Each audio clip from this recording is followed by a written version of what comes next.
Welcome to Native America Calling. I'm Sean Spruce. The technology driving artificial intelligence is advancing quickly, and some indigenous researchers are sounding the alarm. Among their concerns is outside companies profiting from unauthorized access to languages and cultural knowledge. Their fears include theft of intellectual property and widespread inaccuracies that water down cultural knowledge. We'll talk with those navigating indigenous rights, protections, and sovereignty in the AI universe right after the news.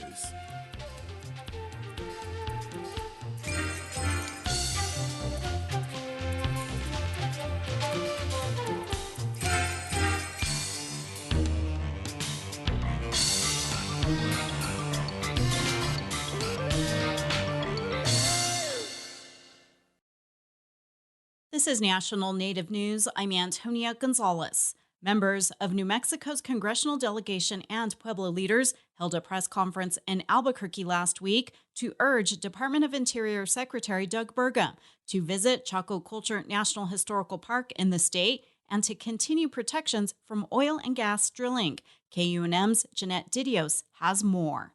In October, the Bureau of Land Management began a process to revoke protections for 10 miles around Chaco Canyon to allow for possible oil and gas exploration. This comes after the New Mexico congressional delegation and Pueblo governors held a press conference in front of the U.S. Capitol in September to demand that the Trump administration protect Chaco.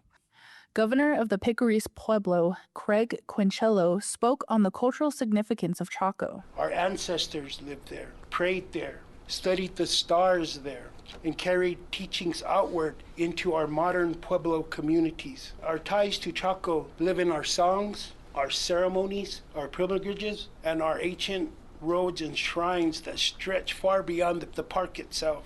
U.S. Senators Martin Heinrich and Ben Ray Lujan were in attendance alongside Representative Melanie Stansbury. Stansbury said during the federal shutdown, tribal leaders were unable to reach the Bureau of Indian Affairs, but did receive a letter from the Trump administration informing them that they had 2 weeks to respond to Chaco being taken out of the federal protection. Can you imagine the cruelty, the insensitivity, the stupidity of an administration contacting tribal leaders as they are trying to figure out how they are going to feed their people and balance their budgets and keep their public safety in order, to tell them that they are going to take away their most sacred lands and open it up for private oil and gas drilling. Congressional and Pueblo leaders invited Burgum to visit Chaco and to have a meaningful talk with them. I'm Jeanette Didios. A Kodiak, Alaska-based nonprofit dedicated to supporting families with newborns is expanding into the Northwest Arctic borough. KMXT's Davis Hovey has more on how Kodiak Kindness is helping families across the state raise babies. For years, Noya Kwanda Baltazar has been teaching infants in Kotzebue through a local program that serves children with disabilities or delayed development. It's the only such program based out of a school district in the state. Baltazar says it's about helping kids from birth to 3 years old and their families around the Maniluk service area, which covers 12 communities in northwest Alaska from Kotzebue to Kobuk. Working with birth to 3, it's always good about helping families, ensuring that they're strong, supported, and any way we can support families and nursing moms to help their babies grow, I think is great. Baltazar and Francis Williams from Ambler are bringing their experience working with children to Kodiak Kindness as they continue doing what they already do, but under the new title of peer counselors. I'll be able to do my own mix, with Kodiak Kindness and my Inupiaq traditions. Williams says she uses native plants like stinkweed or spruce trees to make salves or other traditional medicines to help her friends, family, and neighbors heal from the land. Aside from the traditional knowledge Williams has from her mom and aunties, she'll also be able to help her community with assistance from a certified lactation consultant if she wants support virtually from the Kodiak Kindness team via telehealth. Kodiak Kindness's 2 new peer counselors in the Northwest Arctic borough come online this winter and hope to start enrolling families in the region early next year. Reporting in Kodiak, I'm Davis Hovey. And I'm Antonia Gonzalez.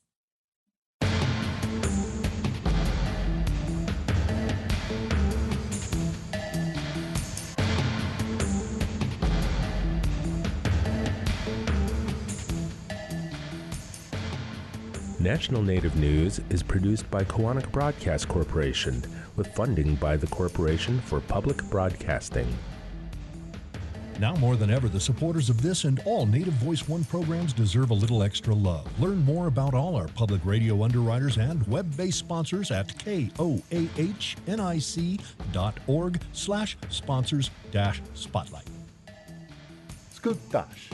For more than 40 years, Ramona Farms has revived ancient traditional foods, tepary beans, pinoli, polentas, and more, all from store.ramonafarms.com. Ramona Farms supports this show. Tom Yang.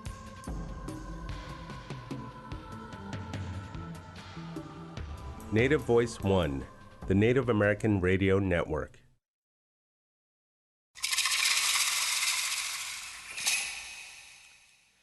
This is Native America Calling. I'm Sean Spruce. It's hard to predict how the looming artificial intelligence boom will affect our everyday lives, but some Native American technology experts are warning tribes to make their voices heard early in the process. Researchers say the fast-moving technology needs guardrails to prevent savvy outsiders from robbing Indigenous people of their cultural knowledge and sovereignty. Along those lines, an effort is underway to establish a global framework of standards for scientists and technology professionals when it comes to collecting data on Indigenous people. The goal is to establish Indigenous decision-making, collaboration, and engagement. We're talking today with Native AI and data sovereignty experts about the fast-developing world of AI. You can join our conversation with your comments or questions about AI and protecting Indigenous knowledge. Just call us at 1-800-996-2848. That number is also 1-800-99-NATIVE. Our first guest joins us now from Los Angeles, California. Danielle Boyer. She is a robotics inventor, and she's from the Sault Ste. Marie tribe of Chippewa Indians. Danielle, good morning, and welcome back to Native America Calling. Bonjour, thank you so much for having me.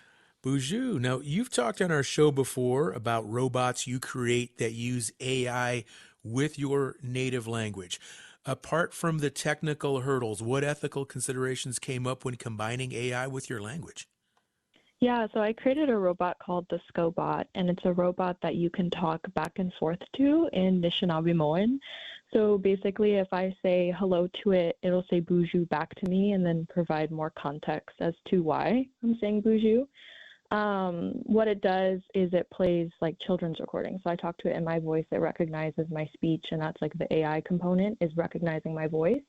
And then what it responds back is real community members' voices. And a huge ethical consideration with building these technologies is making sure that corporations didn't have access to the language, that we were not using things like generative AI where we could make up or hallucinate new words in my language, and also making sure that we weren't using things like synthetic speech, so like fake speech. And we wanted everything to be recorded with community members. So that was kind of the framework that we used to build consensual ethical tech. I like the name of your robot, Scobot. Thank you. Yeah, it's cool. What about from knowledge keepers, language teachers, and elders in the community? Did you need to consult with them or seek any permission when you started this project? Oh, yes. It took years to be able to develop that. And my team and I were from a small youth-led charity called the STEAM Connection. Our focus was how do we get consent and how do we make tech an ethical thing, if it's even possible? Because we had to ask that question, right? Like not if we could do it, but should we do it? And so we took our findings and we wrote a framework called the Community-Led Framework for Ethical AI and Indigenous Language Revitalization. And it took us years and years to build by talking with community members, sitting down with elders, seeing how and if this tech should be built. One of the biggest guiding factors on this was actually my grandmother, who was the first voice of the robot and is the last fluent speaker of Anishinaabe in my immediate family. And so using her guidance really helped with the direction of the project. Tell us more about the capability of Scobot. Is it possible at all to have a conversation, a back and forth, or is it more just like some vocabulary words that are shared here and there?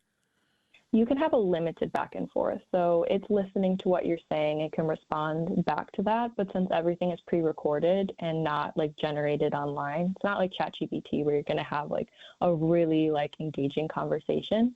The goal with the robot is so that our youth can have things and toys that represent them.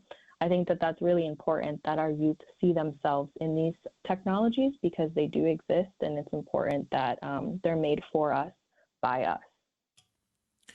Now, you shared earlier about the risk of fake words being made by AI, and I think in a virtual panel you even talked about how ChatGPT can do that.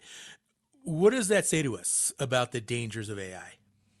It's scary. I mean, ChatGPT can generate inaccurate words, phrases, and translations in Anishinaabe and other indigenous languages as well.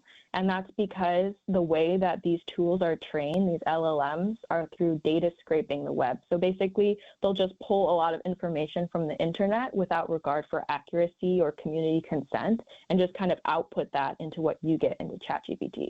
So when we're using these tools for indigenous language learning, it's really dangerous, not only because it's not completely accurate, but because it's not made by us. We don't have control over these tools. Like even ChatGPT generated a fake word and its translation was a dream catcher's weave. I'm like, what is that? I've never heard of that in my life. Okay, all right. Danielle, are there other examples in addition to this, this little dream catcher phrase where you have seen AI really skew native languages? I've definitely seen them skewed through OpenAI's Whisper project. So OpenAI is the same company that made ChatGPT.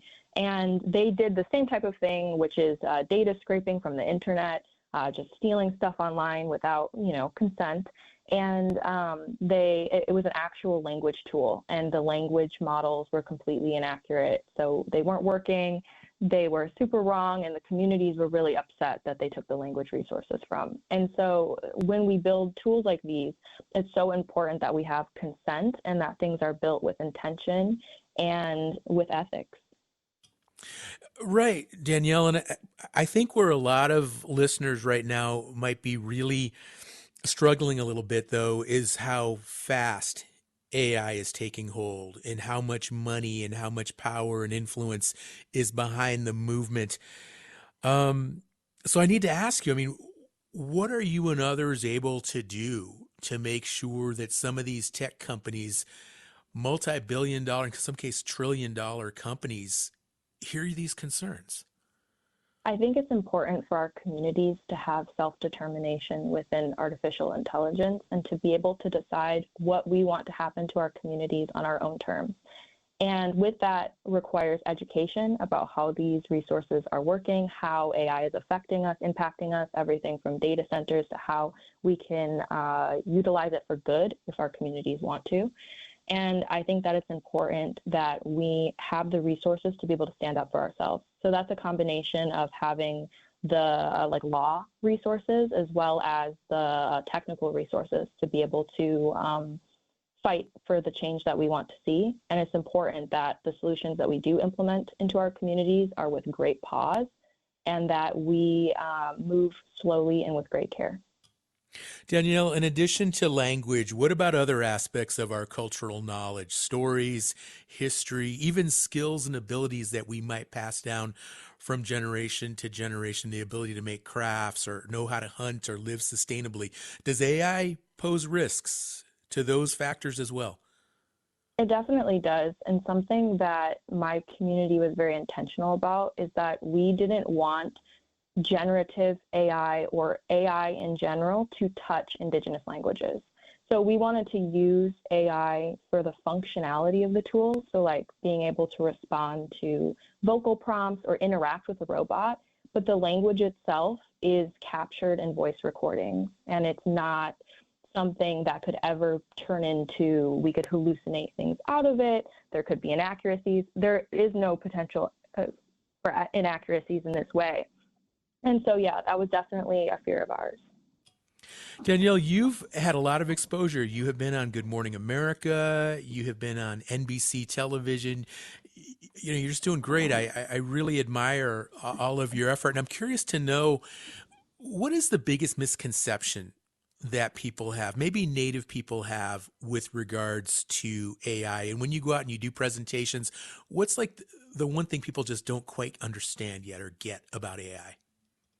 I think that people either love the technology or think that it's completely bad and say AI is evil, when I think neither is completely true. I think that a lot of our problems is with how corporations are influencing and using these technologies against us. I think that when we put our own methodologies onto these technologies and do it in a community-based way and do it with informed consent, we actually have an ability to use these technologies for good. Like, for example, one big concern was the environmental concerns with AI and using data centers and things like that, because it consumes water and electricity to use tools like ChatGPT.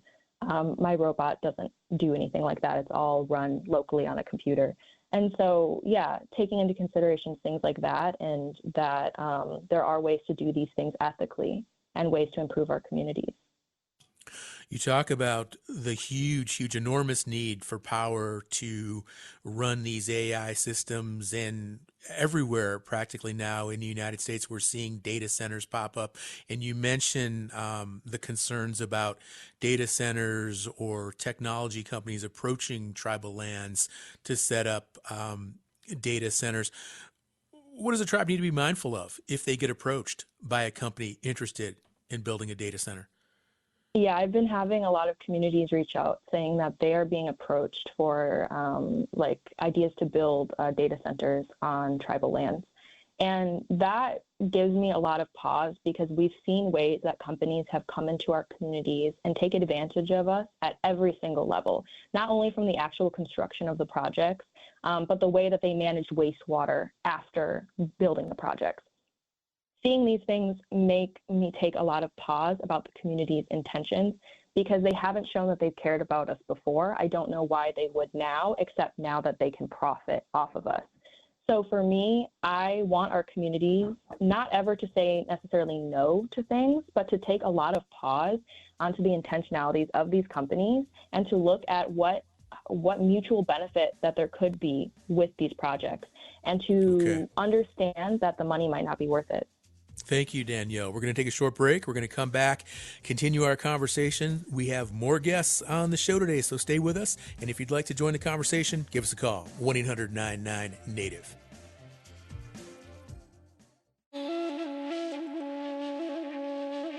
Mel Tenasket has held a number of leadership positions with the Confederated Tribes of the Colville Reservation. He was also an early president of the National Congress of American Indians. He is a longtime and influential advocate for sovereignty and one of the instrumental voices in dismantling termination. We'll talk with Tenasket on the next Native America Calling.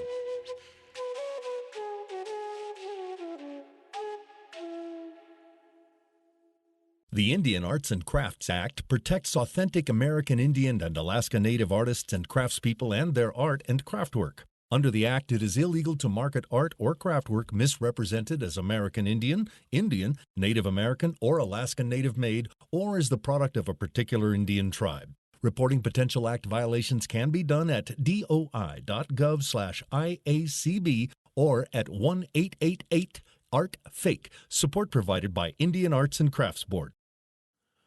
Thank you for listening to Native America Calling today.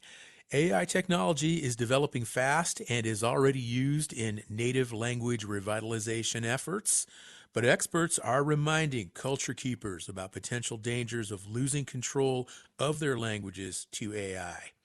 Do you have concerns about how AI is being used? If so, give us a call. The number is 1-800-996-2848.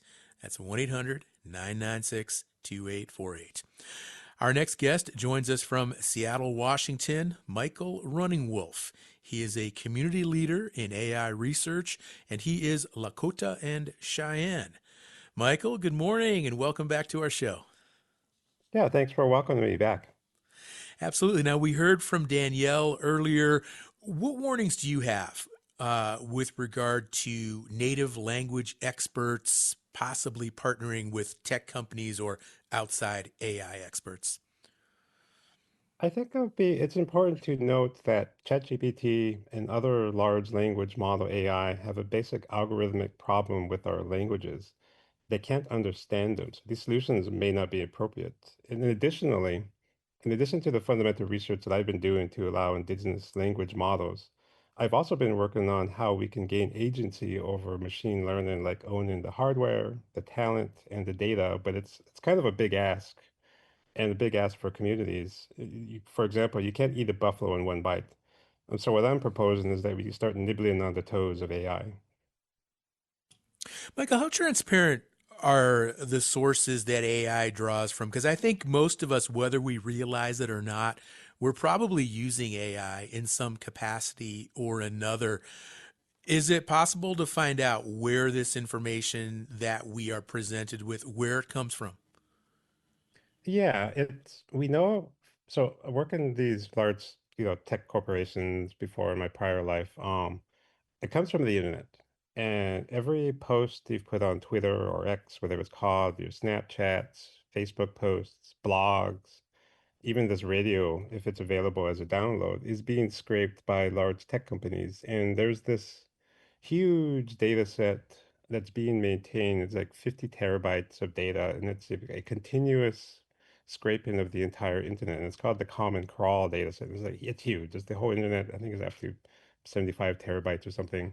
And that's where it comes from. And now what these large language model corporations are doing is that they're running through it. Most of it's junk, memes, things that aren't useful. And so what they do is they create proprietary data sets, and they also purchase data.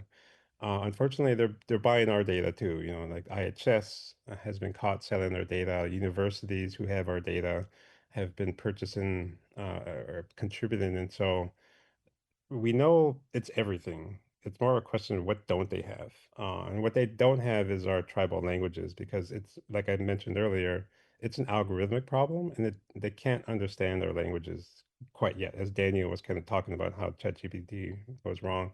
And as far as to your question about usage, it's almost unavoidable now. When you take a picture on your iPhone, there's an AI scanner that's running through it. You know how you can look on your iPhone photos and identify people by faces, and find your grandmother pictures or stuff. And this is Mm-hmm. on iPhone and Android. It's a little bit inescapable now in that we don't have too many options to completely avoid it, other than put some tinfoil hat on and live in a teepee in South Dakota. Okay.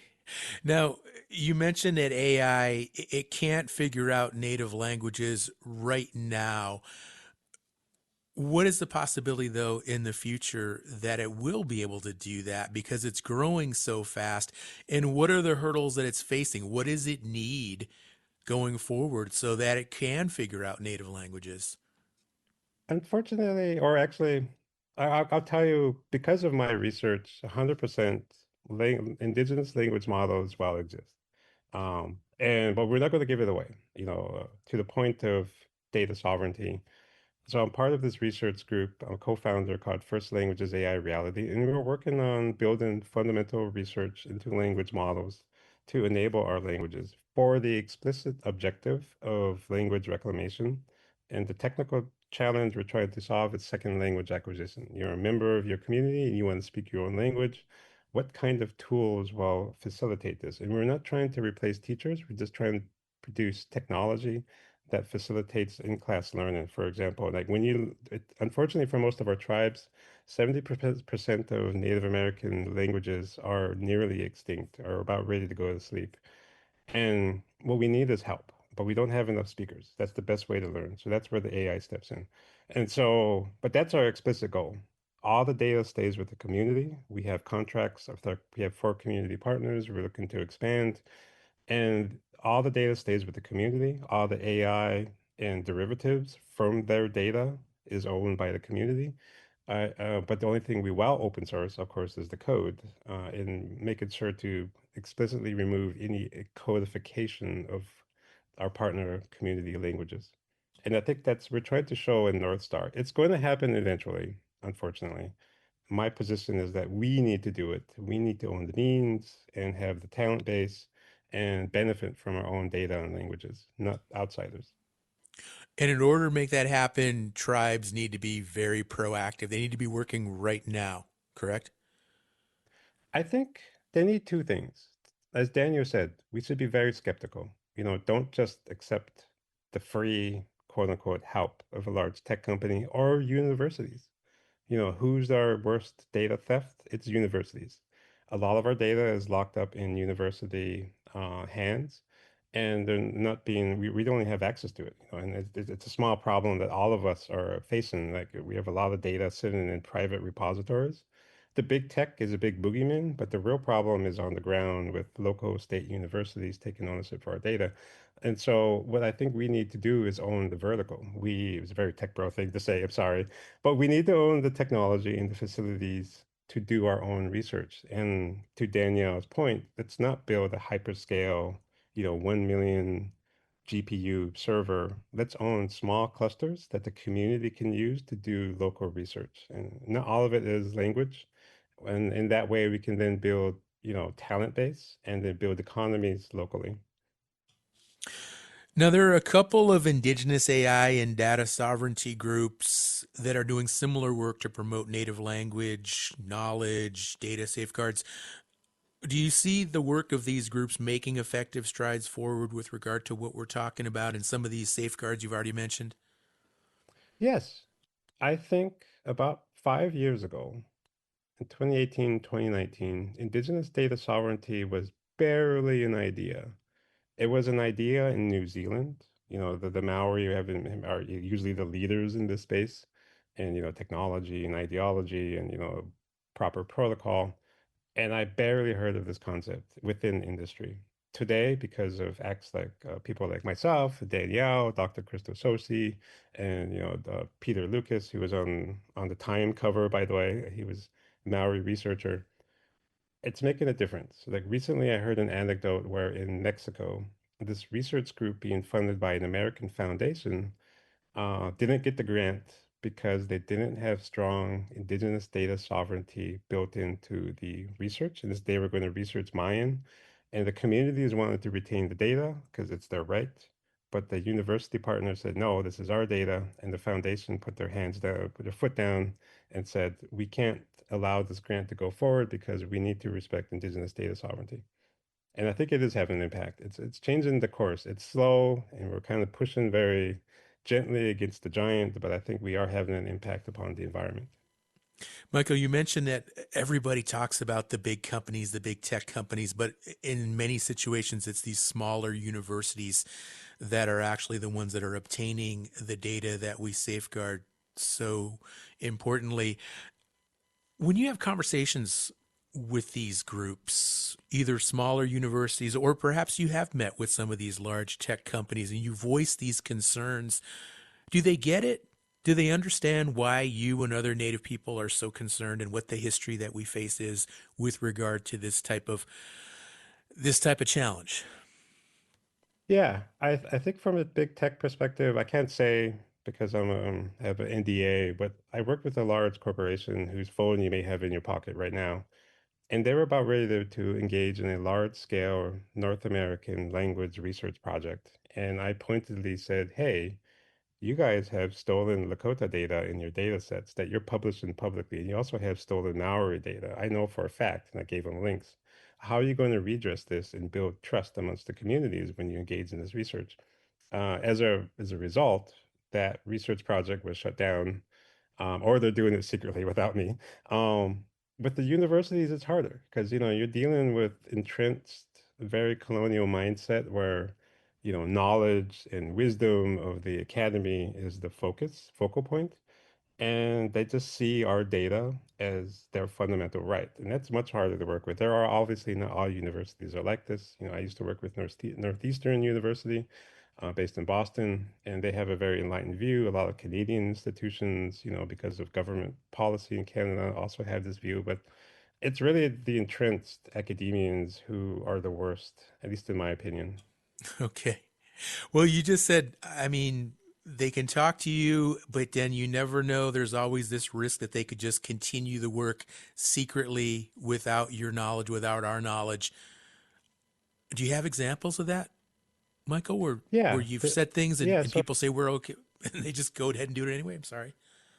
Oh, yeah. So and if you pick on Google, and this is a public Okay. event, you can Google, Okay. you search it. You can Google this. Ray Taken Alive. I think if you Google him, you can find out the story. But basically, they were collecting a lot of data. They're going around. Hey, I'm from Google. Stick a mic in someone's face and say this word in your language, right? Lakota or whatever. And then people knew, like, hey, don't talk to the people from Google. So what they did then was contract another company from Canada to collect the data. And everyone quickly realized, because we're a small community, us language activists, we talk to each other. We're like, hey, don't work with these guys. They're really a cover for this company. And recently I heard about this initiative, where now they're working with a nonprofit, which is infamous for in this space of data sovereignty. I won't get into that. I think that's someone else's story.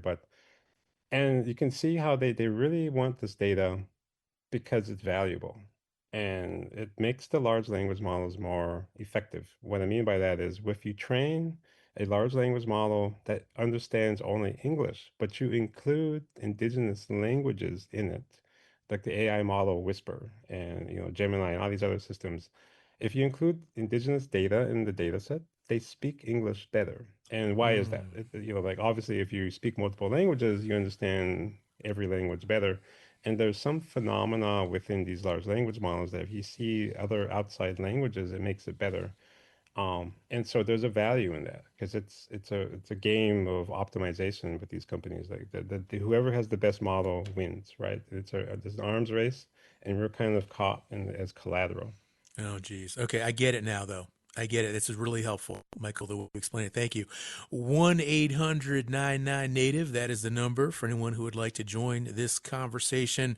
We're talking about the applications of AI and the risks that they impose to cultural knowledge, language, native languages, and other issues as well. Give us a call. Join this conversation. 1-800-99-NATIVE. I want to introduce a third guest onto the show now. Crystal Hill Pennington. She joins us from Fairbanks, Alaska, where she is a professor at the University of Alaska Fairbanks. Crystal, good morning. Welcome to NAC. Good morning. Pleasure to be here. It's a pleasure to have you. Now, do tribes have any legal control over how their languages and other cultural assets are used by others? Because that's really got me thinking now, and maybe the larger question is, do tribes have any more ownership over their languages than, say, European people have over their languages? Because it seems like at some point there has to be some level of ownership in order to make any of this stick. Yeah, that's a great question. So the answer from kind of a legal perspective is yes and no, or it depends, which is kind of a joke within the legal community that everything is it depends. So when we look at kind of Western intellectual property frameworks, especially European Western frameworks, everything is really designed to have to provide an economic benefit or to extract economic benefit and to provide that to individuals. And so when you're looking at things like language, which is collective, and there can be layered levels of language and what we might even refer to as community rights around language, that becomes a little bit more complex. I would argue, though, that Indigenous and Native languages do have more rights to protection than, let's say, European languages. European languages were sort of pushed out onto many on top of many cultures through colonization, whereas Indigenous peoples are very much stewards of their language and their culture. And so that has kind of a different context and a different relationship. So yeah, I do believe that there is a place for legal protection of Indigenous and Native cultures and language specifically. Okay. It's an interesting question because I'm just thinking, if I wanted to do a project on the French language, I don't think anybody would stop me. Nobody would probably have any issue with that. But if a French person came and wanted to do some kind of project on, say, the Keres language, which is spoken at Laguna Pueblo, there'd be a problem probably. Yeah, I think that's legitimate. That's a legitimate question. But at the end of the day, when we're looking at protecting cultures that have been damaged, that have been essentially colonized, the idea of somebody doing a project on a marginalized group or a group that is trying to revitalize or retain their culture and their heritage, and language is such an integral part of that, really means that we have to take special care with that. And this really falls into kind of the conversation we've been having all morning with artificial intelligence and scraping of data and information and data sovereignty. How do we take these intangible things like language and culture and say that needs to have some kind of fence around it and some protection around it? And the reality is, I think we can use the language that we need to be careful not to engage in digital colonization or research colonization, academic colonization. Thank you, Crystal. We're going to take another break. We'll come back. We'll talk more with Crystal, and we have another guest on the show as well. And for listeners who would like to join this conversation, we have the phone lines open. Just pick up that phone, call 1-800-996-2848. I'd really like to hear from some listeners now with regard to your thoughts on AI and its application with, for example, your native language. If an AI tool is there and it's available and it's able to teach people how to speak your language, do you see that as a good thing, a positive? Do you see the risks involved? Do you have concerns with that? Or what about outsiders coming on to your tribal lands or approaching your community virtually through technology and using these tools to take information, take knowledge, take culture, and strip it away from your community? Want to hear from some listeners. 1-800-996-2848. Give us a call.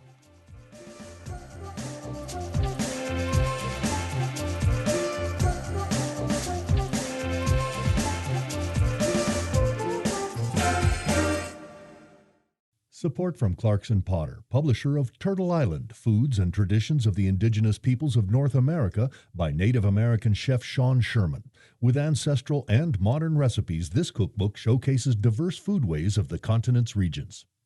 Kaufman & Associates has over 35 years of experience serving Indian country, supporting growth, transformation, and sustainability of tribal programs. More at kaufmaninc.com, KAUFFMANINC.com. This is Native America Calling. We are talking about AI, artificial intelligence, and protecting indigenous knowledge. You can give us a call, 1-800-996-2848. How are tech or data sovereignty warriors in your community working to protect your people's intellectual property? Let us know. We're at 1-800-99-NATIVE. We have Crystal Hill Pennington on the line. She is a professor at the University of Alaska Fairbanks. And Crystal, earlier from you and our other guests, we've gotten a really good overview on some of these risks that are associated with AI and indigenous cultural knowledge. Can you give us some examples of what tribes and Native communities are doing now to safeguard their knowledge in these languages? And talk a little bit about what these safeguards look like. The amount of Indigenous innovation around this is really, really impressive. It's staggering even because as this issue has really started to kind of come to fruition over the last 5 or even 10 years, we've started to see Native communities and leadership step up and say, we need to get ahead of this. And as Danielle and Michael have both talked about, it really, we can't leave it to others to handle. It's really up to us. So some of the things that we're seeing, Native leadership do and tribes do is pass their own laws around research, agreements, artificial intelligence, data gathering, and data sovereignty. So they might rely on their customary and traditional laws.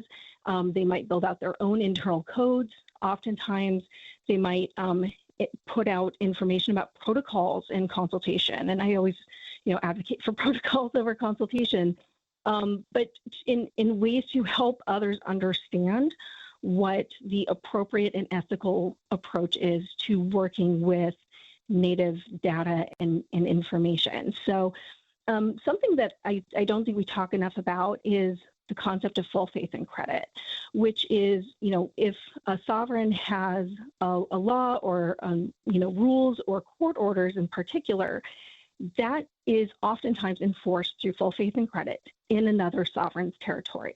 And so that is a tool that oftentimes I think gets overlooked in favor of like local laws and local rules and tribal law and tribal code. So that's one way that we can see this starting to gather steam and also be recognized in other jurisdictions and other sovereign jurisdictions. We see registries and databases where Indigenous researchers and institutions have to engage in that protocol. They have to talk about and engage in how they're going to give back to the community. So rather than just taking from the community, they need to give back to the community. There needs to be a co-production of knowledge, a sharing of not only the process, but a sharing of the benefits as well. Thanks, Crystal. Let's go to the phones. We have Nathaniel, who is listening on KIPI in South Dakota. Hello, Nathaniel. You're on the line. Hi, thank you for taking my call. I just wanted to say that I'm enjoying this discussion because one of my goals is to actually go to law school and study intellectual property so I can figure out some way to protect our material that's already in the public domain. I'm talking about things that are either 100 years old or almost 100. So that's my goal. And it's necessary because the Lakota language has already been copyrighted. So, I mean, I don't know what can be done or undone, but that's why I want to do it, is to sort of be a protector of our data. Nathaniel, thanks for calling in. Great insights there. Crystal, I'd like you to respond here because we heard from Nathaniel talking about the need to protect items or information that is already out there in the public domain. And what are options or avenues available? Let's see, I come across something I see through some AI application, a word in my language or some sort of an image that I really don't feel is appropriate to be shared through this app or through this application, whatever it is. What are the options? What can I do? So once something is kind of out there, as Michael and Danielle both said earlier, it's really hard to claw back, right? So one of the things that, we can do is recognize what kind of protection may be on that material that is recognized in, let's say, U.S. law or some other form of law, whether it's a copyright or a trademark or a patent or, somehow licensed or contracted out. If we can understand what that is, then sometimes we can challenge it directly. Now, a lot of times in Western law, it's not recognized as intellectual property rights at a collective level, at a stewardship level, are not necessarily recognized in the same way. But I think this is where, it's really about building from the inside so that we have Indigenous researchers, Indigenous scholars, Indigenous practitioners who are out there doing the work. So I'm really excited to hear about people wanting to go to law school, wanting to focus on this issue for protective reasons, because sometimes it is difficult to claw back, but that doesn't mean we can't stop it moving forward. Once something's out in the public domain, though, and it's kind of open access, then I think we can sometimes engage with it a little bit differently. We can look at how we can maybe go capture it or make a claim to it through some kind of protective approach, whether it's copyright, trademark licensing from within our own communities, or whether we take what's called a sui generis approach, which says this actually falls into a completely different category, and we need to protect it in different ways, and we can get creative with that. Okay. Crystal, one more question. I want to bring another guest in, and it has to do with this issue of copyrights. And we heard Nathaniel say, the caller, that the Lakota language is copywritten. So that speaks to my question earlier about to what extent do we as Native people own our languages? Is it common for tribes nowadays to copyright their languages?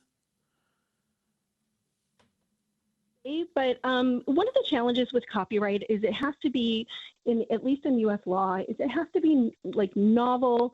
It can't be something that is kind of out in the public domain or widely known. So copywriting a language is really hard.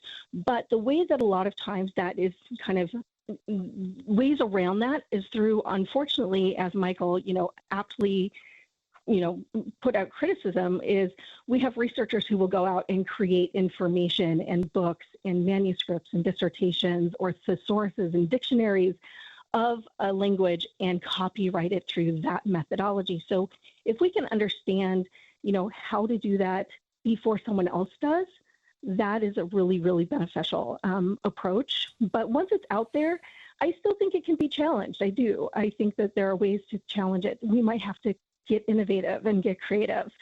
But there are more tribes that are starting, and more examples of people copyrighting their own language, putting trademarks or even trade secrets around their own cultural heritage and intangible cultural heritage that provides certain rights without necessarily having to also give disclosures. Thank you, Crystal. Another guest is going to join us now from Cambridge, Massachusetts, Randy Kekoa Aki. He is the Julie Johnson Kidd Professor of Indigenous Governance and Development at Harvard University. He is Native Hawaiian. Randy, welcome to Native America Calling. Hi, thanks for having me. Yeah, it's great to have you on the show, Randy. Now, you were on a panel that developed standards for using data about Indigenous people. Is there an easy way to explain what this standard is? Sure. So it was a working group of Indigenous peoples and non-Indigenous peoples from around the world, New Zealand, Australia, Canada, the US, India, and a couple other places. And we started working about 5 years ago to come up with some of the basic parameters and basic data fields that go into the creation of data sets, but also other material objects as well. And the idea there is to create this linking of people and data, places and data, so that in the future, when some contestation of a data set or the use of some data or some material object, for instance, we'll know the provenance of it. Where did this come from? Did you have permission when you gathered this data? Is it intended for public use? Is it intended for tribal or a national, like tribal nation use? Is it intended to be, interoperable across time, across, communities, across different types of organizations? And those are the kinds of fields that we thought this would be useful to put as an international standard, as a standard. So you should see it as a foundation. Any individual or community or organization can add to it and could, ask for more detail, ask for more types of fields. But this was just to get the ball rolling in the sense of, hey, if we're in the world right now and we're an organization, we're a community, we're a researcher, we're creating data sets, we're gathering knowledge, we're gathering information. When we embed digitally this information, this provenance, the origins of the data, what are the minimum fields that we should populate? What are the minimum kinds of information we should collect that will be useful in the future, that will be useful for others, including data users, but also data producers, and our future generations as well. And so that's sort of the idea. Okay. Now, Randy, these standards right now, is it primarily AI developers and other technology professionals that are using this tool, or do you have just everyday computer users on working these standards as well? So the standard will go out and be publicly available, I think, in a couple of weeks, and it's at IEEE, which is an international organization that puts out international standards on a variety of topics and products, and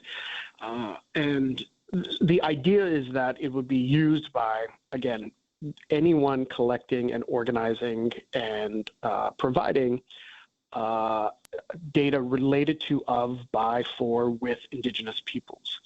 So it's to, again, provide this foundation on which, for any sort of organization or group of peoples or whoever that's working with Indigenous peoples, it gives them, again, a starting point and some information on, hey, I really need to collect information on, the rights, the permissions, the geolocation, from whence this data set came, right? Sort of gives information for future users, and also lets us know that, and also, some of the fields, like I said, are permissions. When you gathered this data, who did you seek permission from, right? And it's documented there. And it allows, again, future data users to know that, oh, no data or consent was, created, was authorized at this time. Or if there is authorization, then it's clearly noted there. So it really does help and facilitate these notions of Indigenous data sovereignty. It really sort of provides some of the mechanisms at a base level of identifying, okay, this data was collected in this manner for this purpose, and this is the way we should be using it, engaging it, or disseminating it, or not disseminating it in some cases. What type of feedback are you getting from data users with regard to these standards? Do they want to use them? Do they see them as helpful? And so I think that was really some of the impetus here, was that in these international conversations with data users, but also our colleagues in different parts of the world, in New Zealand, in Australia, we were constantly hitting this wall that, well, okay, but you guys are collecting it this way and we're collecting it this way. We need to harmonize that. We need to find ways to make it interoperable so that we're all speaking about the same types of data fields, data collection. So that was really the impetus here, was to make this, again, transferable as well as understandable across different nation states, across different Indigenous peoples' communities and nations. And it's brand new, as I said. It took a long time because we really wrote this in the consensus-making format. So there was a lot of discussions and a lot of back and forth. We voted on it, and then actually the international organization, IEEE, they also voted on it to adopt this. So it took a long time. So my answer to your very simple question is that it's not out in the world yet. It's about to be out in the world in its full format and freely downloadable and usable by anyone. But that, I think, happens in December. So we haven't gotten feedback on it yet. All right. Thank you, Randy. We have time for one more question. I want to ask you, what's your thought in terms of making sure Indigenous people have a say over this data? It's just so important. What do you see as a first step beyond just the standards that we're talking about? Well, I think that I think it's important as well, as you say. I think it encourages people to participate in surveys, in data collection, when they know that they have agency here and they know that it's going to be used for the purposes as indicated and used by populations or by the appropriate people or organizations that undertook it. So I think that it creates a level of protection and creates the full-fledged participation of Indigenous peoples in revealing some type of confidential information or private information that may be necessary or may be useful. That otherwise you would absolutely not want to do, because again, it might be too confidential or too personal or too specific to your community or place. So I think that's the understanding that these are obstacles that participation, and we're seeing it across all societies currently, that there's sort of survey fatigue, and so for Indigenous communities, Indigenous peoples, creating and assuring this is quite helpful. All right, Randy, I'm sorry we're out of time. We're going to have to wrap up. A big thanks to our guests today, Randy Kekoa-Aki, Crystal Hill Pennington, Danielle Boyer, and Michael Running Wolf. Join us again tomorrow for a conversation with our November Native in the Spotlight, Colville Elder leader Mel Tenasket. Hope you'll tune in. Delo huskal stelt al sintot aleni daasti. Tatlano hetani yella nudana dega uksest adanetlaski adel quasti ganadi adahesk agolies de jasuyes de usted to dolce hai. You go to dula to delo ho histe na healthcare.gov/coverage alle 1-800-318-2596. He agets no Medicare alla Medicaid una dalgai. The Association on American Indian Affairs invites all to Tribal Museums Day, December 6th through December 12th. Tribal museums may offer no-cost or reduced admission, art markets, and live cultural demonstrations. Tribal Museums Day honors diverse Native nations as the experts of their own cultures. You can find a map of tribal museums and more at indian-affairs.org/Tribal Museums Day. The association supports this show.